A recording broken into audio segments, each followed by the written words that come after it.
So you want to start a podcast? Well, yeah, kind of. That means you need to be really good at talking. Not necessarily. I think it's mostly about asking the right questions. So really, the pressure's all on you. All right, fair enough. Rapid round in 3, 2, 1. What's up, guys? My name is Matt. For those who don't know me, I do all things content creation, business, and a little bit of fitness mixed in there as well. Today, I'm just gonna go through a couple of questions just so you can get to know me a little bit better. Okay, so you've got to choose one. TikTok or YouTube? Oof, that is a toughie and a bit of a sensitive one.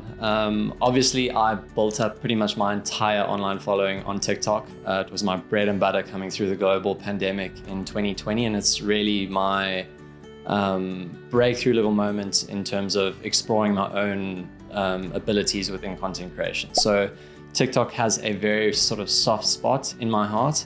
But it is also incredibly addictive, and I've spent an outrageous amount of very unproductive time on the platform. So I've got to give it pretty much hands down to YouTube.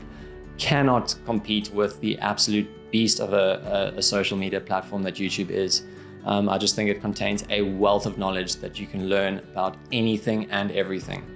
I always joke a little bit about how I came to know a little bit about content creation, operating cameras, all of that, and always say I went to YouTube University. So YouTube is just the go-to for learning anything and everything. And I think in terms of having a perfect sort of social media platform to look towards, I think YouTube really is it. So YouTube for me. What are the best and the worst parts of entrepreneurship for you? The perils of trying to run your own business. I've got to say the best parts are the freedom that you get, hands down. You can't really compete with having control of your own time. That's always been the big thing for me. And working for someone else is always going to be a challenge because I want control over how I spend my time, and just, being the master of my own destiny. But obviously, with the pros come the immediate sort of cons from that. With having control over everything, it also means that every single thing is your fault. So there are no excuses, there's nowhere to hide. If an employee messes up, it's your fault. If you mess up, it's your fault. If some bad luck happens, it's kind of the universe's fault, but you've got to bear the repercussions of that. So it's your fault as well. And yeah, that's pretty much it. The good, the bad, and the ugly, but it is a privilege to get to do what I want to do every single day and to slowly build and build and build something that can hopefully have a lasting impact in the world and what we do. Number 3, books or podcasts? Oof, the learning debate. If I had sort of endless time, I think books, there's no real way to learn better than by sitting down and reading a really good book. If you've got the time to sit and absorb all the different knowledge, there's just something magical about flipping a page and slowly digesting all that information. It just like embeds itself somewhere deep within your brain. With the stage of life that I'm in at the moment, again, I can't really make any excuses here, but I don't give myself enough time to actually read. So at the moment, it's podcasts pretty much all the way. I've got anywhere where I've got a bit of free time or where I don't have time to give my absolute focus to something, a podcast is a great way to just learn a little bit extra and to explore some interesting concepts without having to commit to a full-on read. So whether I'm at the gym and just listening to a podcast in the background, or I'm driving somewhere and got podcast playing, it's really kind of supercharged the amount of information I'm able to go through. And I think being able to shift through a much wider array of information and then kind of condense it down from there into deep dive into topics that I'm interested in is a really advantageous angle that podcasts have over reading for me at the moment. All right, tough one. Rank these 5 brands: Canon, Nikon, Sony, Fuji, and Blackmagic. Touchy topic. Hopefully I'm going to upset some people here or make some people really happy. Obviously I'm a Sony fanboy, hands down. Shooting the A7 IV, Sony lenses are my go-to. Really been a Sony fanboy from day one. In terms of actual performance though, if you're an all-rounder and need some photo and video combos, I'm probably gonna go Sony's the all-rounder. It can do anything and everything. Second, definitely gonna have to give this one to Canon. Still pretty much good all-rounder go-to. Then maybe to the Fujis. Fuji photos are fantastic. Fuji videos really, really impress. Then good old Blackmagic, even though the photo capabilities aren't really there. And sorry, Nikon, but you good old potato, no offense. In terms of being photo specific, I'm gonna flip the switch entirely here. If you are a photo only creator, I think Nikon is definitely the way to go. The image quality you get out of a Nikon camera, I don't think you can actually beat it. Second, I'm gonna give to Canon on the photo side, then good old Fuji. Sony coming in only in fourth here, but it's again, super reliable and absolutely love the images that Sony cameras create. Blackmagic, obviously photo capabilities lacking somewhat. Video side of things, a bit of a toss up here. Blackmagic probably has a bit of an edge, but obviously the Sony range is incredible. Then I'm gonna jump to Fuji, and then I think Canon, and then Nikon. Mac or Windows? The content creator's dilemma, I think. Modern day Macs are obviously absolutely beasts with the M1, M2 architecture. I'm still a Windows boy myself. I've got a monster PC that I edit all of my content on. I put my heart and soul into creating this thing. So I've got a little bit of a soft spot for the kind of rugged edge of building your own sort of computer. I edit on an Asus laptop, so also a Windows boy there. Obviously Mac is exceptionally tempting, but I think for the price to performance ratio, I think the edge might still be with Windows, but it's very, very close. So if I were to buy a brand new system right now, I'd probably go the Mac route. But in terms of what I'm operating on, what I know, and what I'm really, really happy with, Windows is where it's at. Number 6, zoom lenses or prime lenses? Also a touchy subject. I think this really depends on the type of content creator you want to be.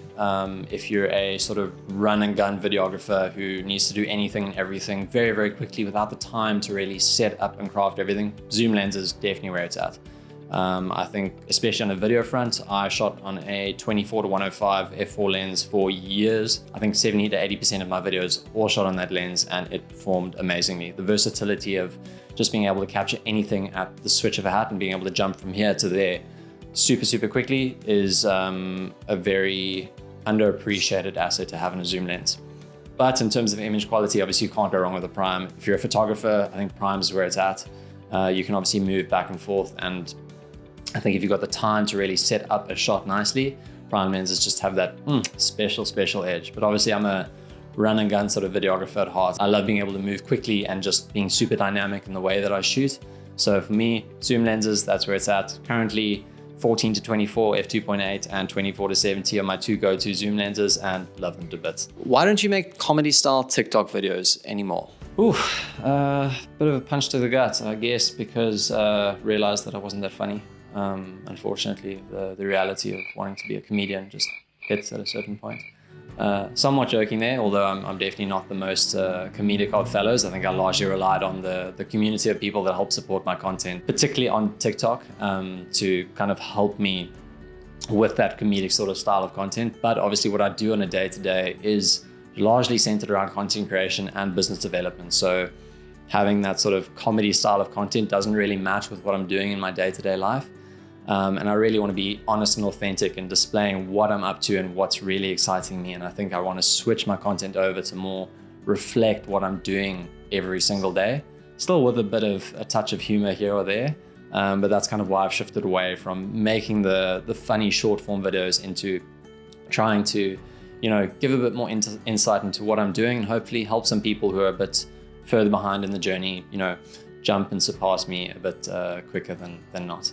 What is your favorite piece of camera equipment and why?